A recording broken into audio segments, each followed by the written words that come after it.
The Irish national rugby team currently sit atop the 109-team Rugby Union World Rankings log as the best team in the world. A pre-World Cup reward for excellence laid out in the lead, and Ireland have got there by beating all comers, leading to a situation where the world number one now has a winning record in their last 5 games against all but 2 of the sides they've played over their 130-ish year history. France and Namibia. For right down those rankings in 21st place sits perhaps the least discussed nation of all 20 just days away from a Rugby World Cup, where fellow minnows Uruguay, Portugal and Chile are teamed with famous moments to get folk excited. Most folks' impression of Namibia is the memory of Jacques Burger playing for Saracens and a few South African fans who aren't quite sure but they think their cousin might have been born there. And yet, whilst Namibia has perennially bounced between about 18th and 22nd place, the Velvichas, headed to their 7th showpiece, are one of the World Cup's proudest old faces. Every 4 years, Namibia enter under the radar and slip back out without much fanfare. But in between, they're one of the most consistently surprising, exciting and unpredictable teams in rugby. Every appearance bursting with entertainment, pride, passion and underdog excitement. Namibia might be the nation least listened to, but the Velvichas are a team who can get us all talking. So, who are Johan Daisel's chunky bunch? Which players should we be keeping an eye on? How deep does their lineage run? Do they still have Player of the Tournament, Player of the Year Chad Plato in the mix? And can they cause any island-sized upsets once again in 2023? Namibia might be the least discussed side in this World Cup, but to be frank, that's not surprising. Since the 2019 tournament, the awesome desert nation has played just 8 games in 4 years, all bar this year's free World Cup warm-ups played with a weakened squad as well. For context, all 19 other nations in the competition have played more games in the previous 12 months than Namibia have in 4 years. And it's kind of ironic seeing Namibia and rugby go back further than Namibia itself.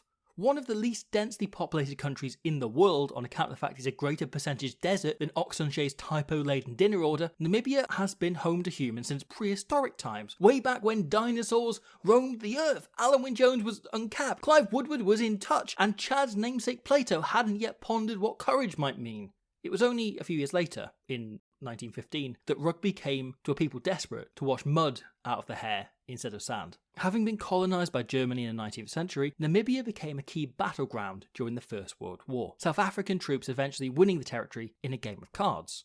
No, it was a long and bloody series of battles following a genocide from German forces that killed an estimated 110,000 local people purely on the basis of their creed and colour. It was one of Africa's greatest catastrophes, one of the single most disturbing acts of human history, and sobering just to read about. But I've also got to talk about a wing called Chad Plato in a bit, so instead of describing it, I want to make a plea. Please, if you do have some time over the next few months, please read up on the Herero and Namaquara genocide, so their loss is not forgotten. I'll leave a link to the Wikipedia page in the description below as a starter. It's a tragedy that very much informs the background of Namibia as a nation, and yet I think across a lot of the world, the story has gone untold, and we shouldn't allow that to be the case. The first game of rugby in Southwest Africa, as it was then known, was played between members of the South African military in 1915. Because nobody brought a ball with them, the match was played with a really weird, incredibly round, rolly one, commonly described by historians looking for a moment of light relief from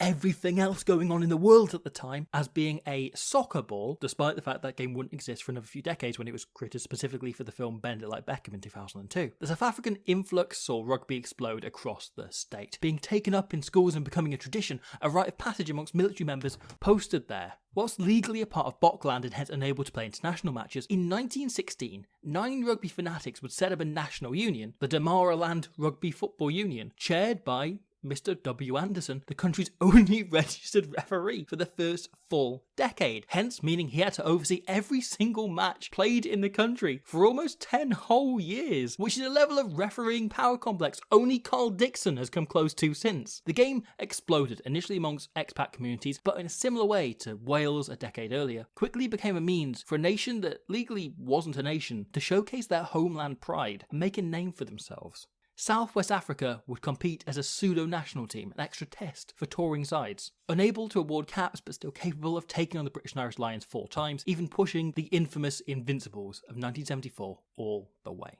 Namibia would eventually declare independence in another really bloody revolution I'm going to skim over because I still got to talk about Chad Plato, goddammit, in 1990. Their application to the IRB for full test status will be placed just a few days later and ratified in month 3 of being a country. Whilst that was too late to qualify for the 1991 World Cup, the newly named Namibia would organise 2 tours to celebrate their new national colours the following year, welcoming major European powerhouse nations Italy and Ireland to their shores for their first bursts of test rugby ever.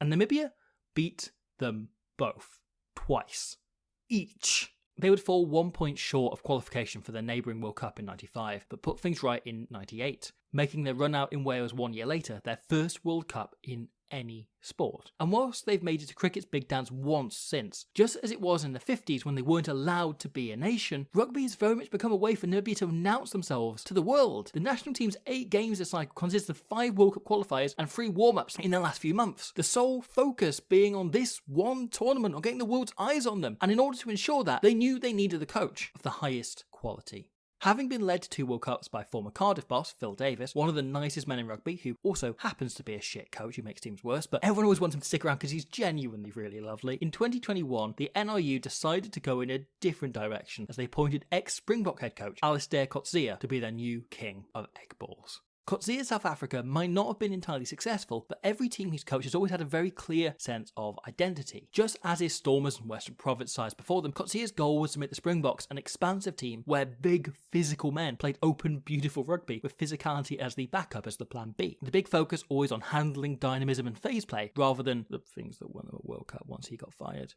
And he's taken a lot of that same DNA to Namibia since. The defence probably won't pose France or New Zealand too many troubles, but there's a growing focus on playing with the ball that differs a great deal from Davis's more old-school tactics. This new Namibia are much more patient and infinitely more clinical. Their game against Chile last month was perhaps the perfect demonstration of what we can expect. Whilst the first half was reasonably soft defensively, the moment Namibia got a sniff, similar to Coetzee's box, they really got into the game and changed entirely. Following this superb interception by the excellent Divan Rousseau, Namibia proceed to eat up an entire 19-point lead in 9 minutes, even getting themselves ahead in a never-give-up manner that bodes really well for what they could do in a World Cup where they'll be facing so many more attack-oriented teams and most likely going to end up on the wrong side of a few scores and a few points. If they're able to strike back like this, it's very promising, especially as their maul has improved considerably as each game goes on, and kind of culminated with this incredibly impressive try from the also excellent Louis van der Westhuizen, one of 2 superb hookers they've got in their team. Even once Chile halt them, they time their swivel and pseudo break-off incredibly well, patient but controlled, suddenly piling an entire pack against just one poor Chilean. Wingers, who disappointingly aren't Chad Plato, pouring in to keep the momentum up. But their third try is the really promising one, as they remain calm, collected once in the 22, none of the panic that probably defined them in 2019, where every play felt all or nothing, but instead just simple, accurate. With superb ball preservation, they eventually then managed to take their chance and finish the score. Sure, this might not be an attack that will give Ian Foster sleepless nights, but Namibia's history at the Rugby World Cup has never really been about the wins and losses. The Namibian national rugby team has yet to win a match at any of the 7 World Cups they've qualified for, but their contributions in those losses have, every single qualification, shown, for me, more of what the Rugby World Cup is about than any finalist. There's a phrase in rugby, once a team is no longer in contention, we say that playing only for pride. But every single minute of every World Cup, Namibia have been playing for pride. It's stored deep in their rugby DNA. This is a game of showing what you can do. Where Wales, Uruguay or the Pacific Islands have rode the spirit of the small fry to win related highs, Namibia's the underdog's underdog, the tiny little pup without any resources or cash. Most of their games come down to a team in blue or white with blue piping, placing their enormous hearts on the line to try and match an opposition's well-conditioned skill. Namibia have entered every Rugby World Cup match they've ever played at a disadvantage, and once you adjust to viewing them for what they're doing rather than what they aren't, that burst of pride becomes so bright, so bountiful, and so beautiful. 2003 might be remembered for one rough result, but if there's such a thing as rugby values, it's surely Namibia backing up that 142-0 loss by giving a really strong Romania side a proper game just 4 days later. In 2007, Namibia lost all their games, sure, but they came unbelievably close to upsetting Ireland once again. Back row Jacques Nievenhuis was imperious as Namibia impressed, searching for a try to win it in the last 10 minutes before a score by Jerry Flannery inflated the Irish end of the scoreboard. In 2015, they had arguably their best World Cup ever as well. 3 tries, including a brace for skipper and Saracens legend Jacques Berger, saw them run Tonga close. They were enormous fun against Argentina, even letting retiring prop Johnny Redlin Hayes kick a goal after a lovely crafted try by the somehow still playing lovely footballing lock TJ Uenevi. And their game that year against Georgia holds 2 separate records. Not only the longest Rugby World Cup match ever, running just shy of a heavenly 2 hours whistle to whistle, but also the closest they ever came to winning a game. With 2 minutes to go, 3 days after they kicked off, this breakdown penalty cost them the chance to nab that first win whilst trying to work into a drop goal position. However, their most memorable moment of that tournament was instead in their one heavy defeat, as early in that second half, now captain Johan Dezel crashed over to pierce the defence of the 2015 All Blacks, the best team of all time. Namibia didn't win this game. They didn't even do what Georgia did and pull level against the odds. But with hearts the size of Dezel's, they're impossible not to cheer for. And a similar moment when they rematch in Toulouse later this month could be one of the highlights of the entire tournament. Because if you're asking me, I don't see anyone else here, Namibia's desperate pursuit of pride is also responsible for one of the greatest Rugby World Cup moments of all time. I mean that. For back in 2011, Jacques Berger's bulbous gang took on the Flying Fijians with a young student by the name of Tynes Kotze at 10. Fiji might have been fun, but Kotze, a one-cap 19-year-old, high on totally invented confidence, had one of the best games a 10 has ever had in the Rugby World Cup. All coming from one cocksure student who had no idea when to quit. Kotze slotted the penalty from his own half minutes in, something his captain had no idea he could do, then went straight into drop goal mode, overriding the coach's game plan to run up the quickest hat-trick of droppies in Test history, just spaffing over 3-pointers at a rate Fiji could barely contain and running up 25 points in the process. They then got another moment to remember in 2019 as they totally tore Italy open for this lovely score finished by Damian Stevens' superb scrum half to give them a lead. Another fixture they're about to play again this opening weekend. It's this spirit that perhaps makes Alistair Coetzee the perfect fit for this team. The unique energy that's somewhere between the South American die on the field passion and the pure barbars, what's the worst that can happen, jouet, for me, characterises Namibian rugby. Because you might know them best as the place that Mad Max or Tom Cruise ran through on some big desert mission, but the Rugby World Cup, the world's third biggest sporting event since 1999, has given Namibia a chance to show the world what they're truly made of. And the crop of players they have this time out could produce an endless string of moments that will be anecdotes in World Cups to come. Tiaan Swanepoel, ripped right from the URC's Lions, could be the man to recreate Kotze's heroics of 12 years ago. Rumour has it, the South African declared for Namibia because every ball he kicked from his back garden in Joburg landed in Windhoek, and eventually he was just back and forth regathering them so often he just qualified on residency. The aforementioned Rousseau, a fullback, is a really lovely all-round player. Damian Stevens, a sublime 9 who was probably their standout player in 2019, and now heads in as no longer one of the best amateurs in the world, but rather a proper seasoned pro, having spent seasons at New Orleans Gold. Because whilst MLR was a miracle for North American rugby, it's also been enormous for Namibia, with English clubs less willing to take punts on imports than ever, and the Pro League are already overstuffed with Georgians. They've got too many Georgians. They can't move. It's entirely just Georgians and fat second rows at this point. That's all they have left. They don't have room for anyone else. Major League Rugby has given a home to so many of Namibia's premier talents. Cleveland Laubser, a player whose name goes through my head more than 3 times a day at least. It's a genuine thing I'm reflective of. I'm trying to sleep and I just think Cleveland Laubser has moved from 10 to 15 at Utah Warriors, but he's been a really consistent attacking threat. He's really rounded out his game nicely. He's a fantastic player. Adriaan Boosen is a fantastic hard-hitting back rower, but the real 2 standouts are the pair who helped guide my almighty beloved New England Free Jacks to the All-American title. VM Comradi was named the best forward in MLR this season just gone, and for good reason. The guy is a blockbuster. The sort of presence on the pitch Namibia have missed since the retirement of Bergen Nivenhouse and Tinas du Plessis. A smashing, balling talisman of a player. He might not have the armband, but he'll be the Velveet's main man to watch this World Cup, and the dude most likely to put a few dents in the Italian and Uruguayan rib cages. But also, shipping out from Boston this season, is quite a significant get for Namibia. The guy who won MLR this season, the scorer of the glorious decisive try, Leroux Milan. A classy centre with plenty of time on the ball and a lovely ability to beat a man. Hopefully he gets a chance to part the captain and guy who will be declared a legend literally the second he retires, Johan Dezel in midfield. Though fellow centre, Danko Berger, also really tidy player and great fun name to say. I love saying it, Danko Berger. Danko Berger, you ever go at home? Danko Berger. Danko Berger. Malan and Swanepoel, however, are just 2 of 4 big deal that decided to declare for Namibia this year. For they were joined in the very wise, brave decision by 2 Cap Wallaby and Melbourne Rebels back rower Richard Hardwick and coward Byron McGuigan. Hardwick has already made an impression at 8, playing really well in his free cap so far, whilst former Scotland utility back Byron McGuigan is a loser. Both saw a real chance of playing the World Cup, and one of them took it whilst the other one ran away to play amateur rugby. Like a cowardly armadillo retreating into its shell the moment it sees a frog who's just trying to offer it a lovely taste of test rugby for the last time. What are you doing, Byron? Look, if you say you're going to play for Namibia, play for goddamn Namibia is the lesson to learn from this. That and that Byron McGuigan is scared of children and leaves, and probably wouldn't have gotten the team anyway because Namibia have Chad Plato, because it's time. Chad's namesake Plato once said, "Wise men talk because they have something to say, but fools talk because they have to say something." Whilst Plato's namesake Chad once said, "Whoa dude, that's gnarly." And I think Chad Plato is the perfect midpoint between those two points of view.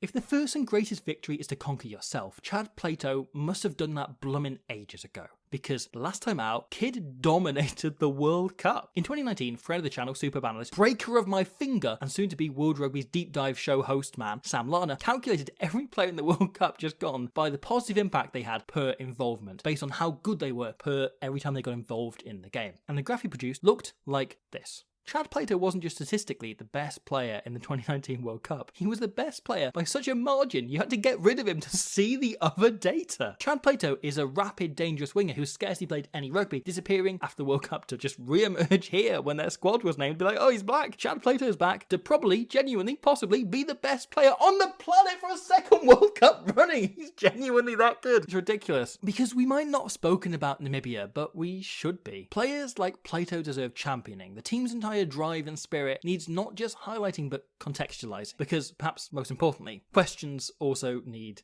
asking. Namibia have only played 8 games in 4 years, and only one of them was widely broadcast. This is an issue that plagued the women's game for a very, very long time, but has been steadily improving over the last few years, so it's devastating to see such a backward step taken in the woke part of rugby. The World League proposals will have a huge, devastating effect on teams like Chile, Georgia and Uruguay and countless others, but at least it will mean Namibia will have fixtures arranged for them, and their matches will be broadcast. It's an unideal, inelegant solution, but it will prompt the team to play a few games, because whilst there has to be some spotlight shone on World Rugby for everything that's gone on, ultimately, the burning issue must come back to their union. Just last week, former vice chairman of World Rugby, Bernard Laporte, revealed every team competing in a Rugby World Cup receives approximately £7 to £8 million. This money coming in twice was enough for Uruguay to restructure their youth pathways, professionalise their entire team, establish a series of participation programmes, revamp their facilities, increase rugby in schools, set up a pro club and bring in and then keep a man she considered Argentina's most promising coaching prospect. This money coming in reportedly kept Canadian rugby afloat for 4 years at a time, so thanks for that, Kingsley. Russia, Georgia and Romania all used the funding to establish fully professional or semi-pro leagues, growing depth and allowing their players to professionalise. Namibia have qualified for 7 straight World Cups, and yet all their players are either overseas based or amateurs. Flanker Prince Clauser spoke in the past of how, before signing for Tel Aviv Heat, the bank he worked at would let him clock in half an hour late and clock out half an hour early in order to train. Namibia has only played 8 matches in 4 years and only 2 of them were at home. Their facilities haven't changed in some time. Hell, the team didn't even have an active Twitter page until about 3 weeks ago. So all of this raises a question. In 2019, Namibia's greatest ever player, Jacques Burger, revealed he was offered a role in their coaching setup for the World Cup, but refused because of how corrupt and self-serving the Namibian Rugby Union was. "I won't work with such selfish people," he said. Yes, Alistair Coetzee will cost some of that budget, but the issues date back generations. Against the backdrop of 2007, as Namibia were giving Ireland a hell of a game, a member of their board was in court for illegally siphoning off ticket money. Just a few months before Coetzee would knock over those free drop goals, the IRB had to step in and take over the Namibian Rugby Union because they feared corruption was still rife. The ACC, the Anti-Corruption Commission, has probed the Namibian Rugby Union multiple times. Namibian rugby has always been about heart, but for so much of their recent history, that's mostly because it's been fighting for its soul. On Saturday, 23 players will take the pitch and play for pride. For their every action, their every pass, try and tackle deserves to be put in context. There is no side in this World Cup facing the level of uphill struggle Namibia does, where even their own union and geography is against them. A team with less preparation time, games arranged, money and resources than anyone else. This is a team containing amateurs, yet one who deserves to be there no less than anybody else, and one who will provide nothing but smiles, pride and heart on the sleeve passion for everyone fortunate enough